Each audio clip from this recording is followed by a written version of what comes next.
বন্ধুরা, আবার শুক্রবারের পুজো নিয়ে চলে আসলাম। মাকে দেখো আজকে এই নতুন ঘাগরাটা পরালাম, নতুন ঘাগরাটা কিনে এনেছি, আর এই হারটা। আর আজকে তো রাখি পূর্ণিমা, আজকে মায়ের জন্মদিন।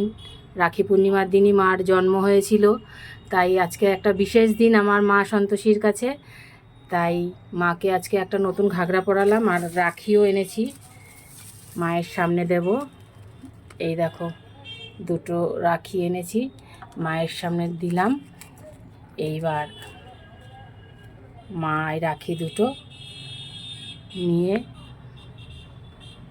মা পরাবে তার ভাইদেরকে। আমি পুজোর পরে এই রাখিটা আমার ছেলেদের হাতে পরিয়ে দেবো। তা চলো আবার সাজিয়ে নিই, তারপরে আবার দেখাচ্ছি। দেখো বন্ধুরা, মাকে মালা পরিয়ে দিয়েছি। আর একটা কথা বলি তোমাদের, আজকে মাকে মায়ের এক ভক্ত পুজো পাঠিয়েছে। মা সেই ভক্তর পুজো গ্রহণ করুক।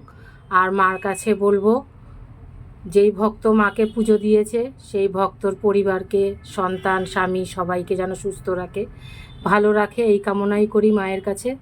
আমি সবসময় মায়ের কাছে ভালো কথাই বলি, মা যেন সবাইকে ভালো রাখে, সুস্থ রাখে, এটাই বলি মায়ের কাছে। আর কি চাইবো মায়ের কাছে? তো আর কিছু চাওয়ার নেই। মায়ের কাছে খালি একটা কথাই বলি, মা সব সন্তানদের ভালো রেখো, সুস্থ রেখো।